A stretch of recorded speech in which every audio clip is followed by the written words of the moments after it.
আসসালামু আলাইকুম বন্ধুরা, কেমন আছেন সবাই? আশা করি অনেক ভালো আছেন। আমিও অনেক ভালো আছি। আজকে আমি আপনাদেরকে একটা অ্যাম্বুশ কালার করে দেখাবো। আমি প্রথম অ্যাম্বুশ কালার করব। আমি এর আগে কখনোই অ্যাম্বুশ কালার করিনি।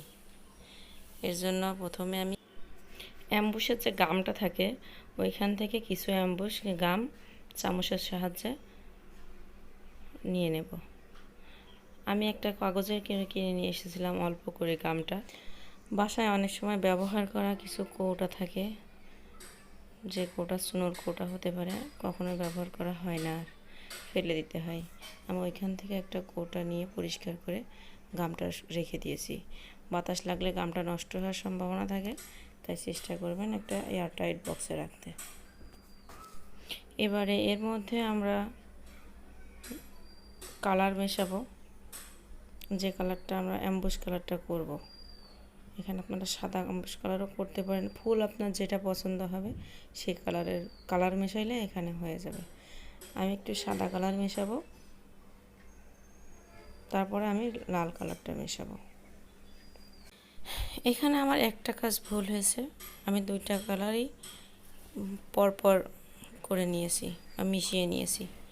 এখানে আপনারা প্রথমে একটা অ্যাম্বুশ কালার তৈরি করবেন, সেটা ব্যবহারের পর পরবর্তীতে যে কালারটা লাগবে সেই কালারটা আবার নিয়ে এটা একই প্রসেসে তৈরি করে নেবেন।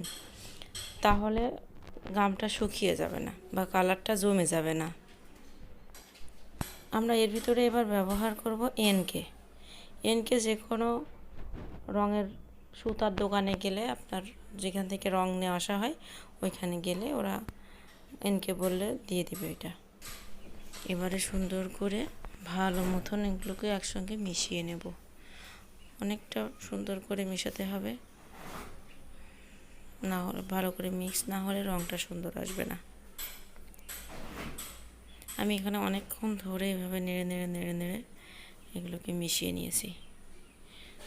আমার মনে হচ্ছে গামটা একটু ভারী হয়ে গেছে, তাই আমি আবারও এখানে এনকে অ্যাড করলাম।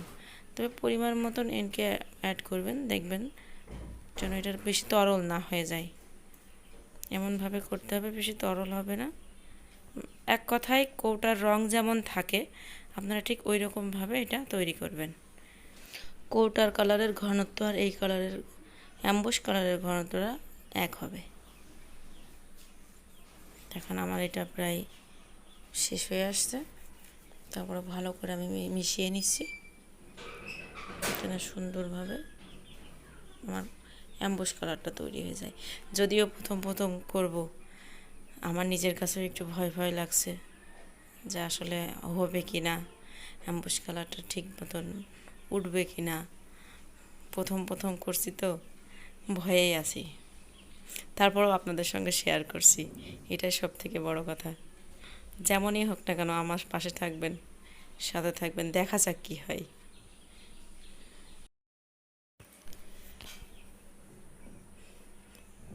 এরপরে আমি লাল কালারটা মেশানোর জন্য প্রথমে এনকেটা একটু মিশিয়ে নিয়েছি। এবার লাল যে রঙটা ওইখান থেকে কিছুটা রং ওই কালারের ভিতরে অ্যাড করে নেব। আপনারা দেখতে পাচ্ছেন, অবশ্য আমার ভিডিও একটু কেটে গেছে ক্যামেরা থেকে, তারপরেও আশা করি আপনারা বুঝে নিতে পারবেন, এই জন্য আমি দুঃখিত ভিডিও করার জন্য। খুব বেশি রং লাগবে না এখানে, অ্যাম্বুশ কালারের জন্য অল্প একটু রং হইলে হবে, খুব বেশি কালার এখানে লাগবে না। এবার আমরা এটাকে ভালোভাবে মিশিয়ে নেব, একদম নেড়ে নেড়ে নেড়ে নেড়ে সব রং দিয়ে, অ্যাম্বুশ গাম দিয়ে এবং এনকে দিয়ে চেষ্টা করব খুব সুন্দরভাবে ব্লেন্ড করার জন্য।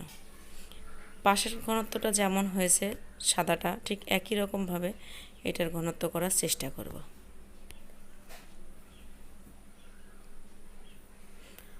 এবার আসি, আমরা প্রথমে যেটাতে কালার রং করব বা যেটাতে অ্যাম্বুশ বসাবো সেটা আগে প্রথমে এঁকে নেব। এঁকে যদি এভাবে সেট করে নেওয়া হয় তাহলে খুব দ্রুত আমরা অ্যাম্বুশ কালারটা করতে পারবো বা ফুলটা বসাতে পারবো। এক্ষেত্রে আমাদের যে অ্যাম্বুশের রং তৈরি করেছি এটা ঘন হয়ে যাবে না, এটা যত বাতাসে থাকবে ততই জমে যাওয়া বা ঘন হয়ে যাওয়ার সম্ভাবনা থাকে। এভাবে আমরা ফুলগুলোকে সুন্দরভাবে করে নেব। দেখবেন একটুখানি মোটা করে করার জন্য চেষ্টা করবেন।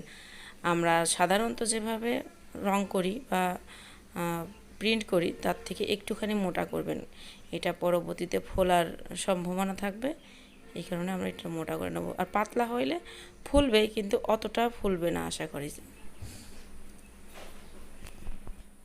আমি এখানে একটা পাঞ্জাবিতে এটা করছি, যদিও এটা আমার অর্ডারের কাজ, তারপর প্রথম অ্যাম্বুশ করছি। আলহামদুলিল্লাহ অনেক সুন্দর হয়েছে। চলেন এবার আমরা আপনাদেরকে আয়রন করে দেখাবো। অ্যাম্বুশ রঙটা আসলে আয়রন করার পরেই ফুলে ওঠে। দেখেন প্রথমে আছে এমন প্লেন, আমার আয়রনের নিচে আপনি তাকালে দেখতে পাবেন যে ওইটা আস্তে আস্তে নিচের দিকে ফুলে যাচ্ছে। উল্টো দিক থেকে আয়রন করা হয়েছে এবং পাশ থেকে ফুলে যাচ্ছে। এই যে কমপ্লিটে ঠিক এমনটাই আসবে। আমার এমনটা এসেছে, দেখেন কতখানি ফুলেছে আর কতটা সুন্দর লাগছে। আলহামদুলিল্লাহ অনেকটাই ফুলে উঠেছে। এটা সুই সুতা কাজের মতোই দেখা যাচ্ছে। আমার প্রথম করা অ্যাম্বুশ, আমি অনেক ভয়ে ছিলাম। আলহামদুলিল্লাহ ফুলেছে। আমি এটাতে কাপল সেট বানিয়েছি, 3টা, 2টা পাঞ্জাবি, একটা কামিজ। ধন্যবাদ আমার পাশে থাকার জন্য। আশা করি নতুন একটা ভিডিওতে আবার আপনাদের সঙ্গে কথা হবে। আল্লাহ হাফেজ।